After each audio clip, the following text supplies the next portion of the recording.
So if you've been following me for a while, you know I love Claude. I think I fell in love with Claude when I first locked my eyes with their artifacts feature. Before that, I was only using ChatGPT, but when I learned about the artifacts feature and I started using it, I just realized there's so much more possibilities with Claude that I don't have to pay for half the AI tools I was paying for. And that brings me to this video where I want to share 3 things you didn't know you can do in Claude. So I did a version of this on my TED Talk. People loved it. So I was like, might as well turn this into a long form for people who want to watch me on YouTube instead. So let's get into it. Did you know you can use Claude to build entire email marketing campaigns? And I'm not talking like, hey, give me the subject line or write me the email body. I'm talking about a campaign with multiple sequence emails and also the whole design. So here's my workflow on how to do it. But let me know in the comments if you have a different way of doing it, or is it something you actually didn't know you could do? All right, as an example, let's say we want to do a New Year campaign for Prompt Genie. So I use Prompt Genie to build my prompt. I'll just kind of go very quickly what it is. So basically I'm telling, Claude here that I want to build an email sequence campaign with 3 emails for a New Year campaign. I'm telling Claude the type of emails I want to send in those sequence. So just giving it more instructions on how I want to approach my campaign. And at the end, I'm telling Prompt, what my offer is. So it's like, let's say if it's 25% on yearly plans on the paid plan. And then also what Prompt Genie does. So again, just describe your product, describe your services, describe your offer, tell Claude what sort of email campaign you want to do, and voila. So once you have a prompt, we're going to run it, but it might not be that aesthetically pleasing because we haven't really given Claude instructions on how do you actually design it. So there's 2 ways you can approach it. Either in your prompt, you can explain the type of design you want. I want sleek, modern design, Apple-esque sort of like aesthetic and all that stuff. But again, you can't really describe picture. So another thing you could do is either upload the photos of email campaigns you find inspiring, or you can upload your previous email campaigns that have performed really well. Maybe put your brand style guide and then let AI know that use this style guide to build out the campaign. So I'm just going to put a random image here for demonstration. And now once we run the prompt, we're going to have our email campaign sequence. So here we have 3 emails. If you look at them, they'll have pretty decent design actually. It's well formatted. There's different breaks in the content. There's a button which says 25% now. The second email dives into a bit more in the features. There's a testimonial there.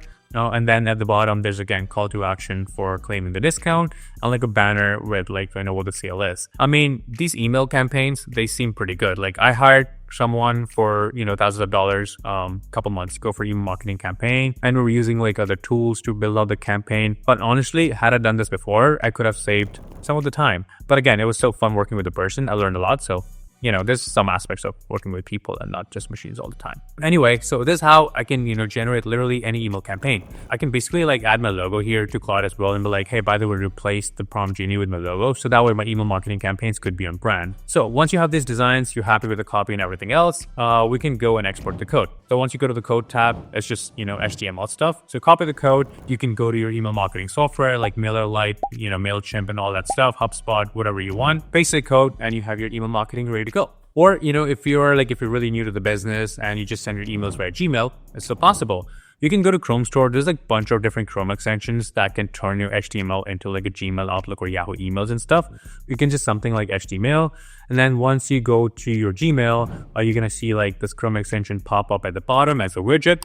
Click on it, paste the code, and you have your email, the well-designed email in your Gmail. So type the names, put in the email address, send it away. Of course, this could all be done through automation as well, but I'll do a separate video on that one. We're going to move on to the next one. So let's say, you want to work on your SEO for your business. You don't want to hire an agency. You don't want to pay for tools. How can we do SEO audit just using AI? How? So my workflow is I like using this tool called Apify, which is a bunch of pre-built scraping bots. No coding, no experience whatsoever. So I'm going to use this website content crawler bot. I'm going to put in the name of the website that I want to audit for. In this case, MapThis, which is a tool which turns PDFs into mind maps and flowcharts and all that stuff. Again, something we built. So I'm just plugging in all the products in the video. So once I do that, I'm going to run the automation. I'm going to export the results. I'm just going to go to Claude. I'm just going to be like, hey, Claude, can you perform an on-page SEO audit for the website attached and present your results in interactive dashboard? I attach the exported results from my content crawler.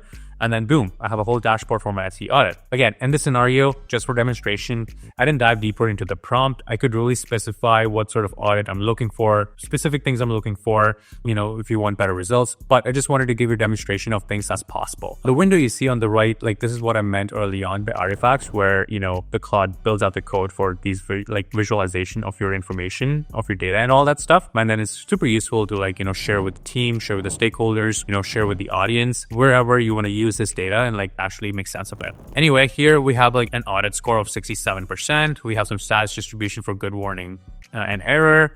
We have some category scores for like, you know, the meta-analysis, technical stuff, and content. And if we scroll down, it kind of gives us a bit more insights into why it sort of gave that score, you know, what things were working and things were not working. I mean, the data for a single page doesn't make much sense because like those numbers, there's no benchmark. And if you have competitors data or like, you know, market data and all that stuff, or you have multiple pages, now you can probably start like, you know, comparing results between yours and theirs and see where you stand. And these numbers are probably going to add more value because they're all being determined by the same logic, I would imagine. All right, moving on.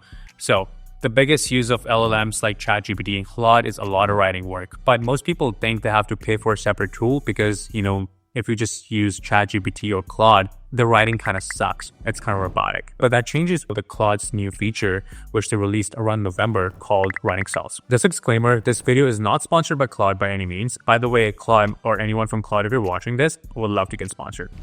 Opportunity. So basically the writing style is like a way to pre-train like a portion of Claude that's going to write the way you want it to write every single time. So you don't have to like, you know, save a master prompt somewhere or like give it instructions and examples every single time you need to do a writing task, or like have one chat that's saved and it just keeps getting longer and longer.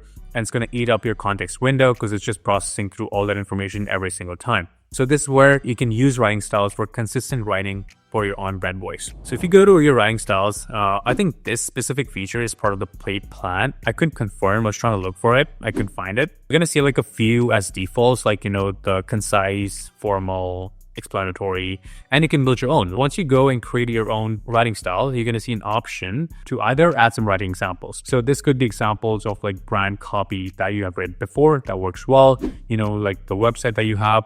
So that way, you know, every time Claude's trying to write something, it matches that voice and matches your brand. Or some writers you really find inspiring. Maybe you want to write like that guy called like David Ogilvy. I was a famous like ad copywriter. Take the writing styles, add those examples, and then it'll basically train Claude to write like that. Or you can, you know, if you're working on a new project, you don't really know what kind of writing style you're looking for, you can go to this option called describe your writing style instead. You can either define your style objectives, the audience you're looking for, the specific voice or tone, or just, you know, describe generally, you know, or add custom instructions, which is just gonna be your master prompt. Anyway, I have a whole video on my channel on how to like, you know, use this feature. So go look at that if you want to dive deeper. We're gonna move on here so I can show you what it can do for you basically. So let's say, you know, if you're not following my newsletter already, you should. It's called becomeanairmarketer.com, where I do a lot of tutorials and other stuff. So let's say, you know, there's a writing task I need to do repetitively. For example, my newsletter. All I can do here is I can pick my writing style, I can type in the topic, or I can type in my research notes. I can just type whatever I need to turn into a newsletter, and boom, it's gonna write in that writing style every single time. So that way, let's say if I do implement this in my newsletter, it's going to be consistent voice every time without any prompting work over and over again. All right, these were the 3 ways I think most people didn't know they can use AI. Let me know in the comments if you've been using certain ways or not, if this was all new to you. And if you're new to my channel and want to learn how to integrate AI more into your workflows and your business and all, subscribe. It's free. I'll see you in the next one.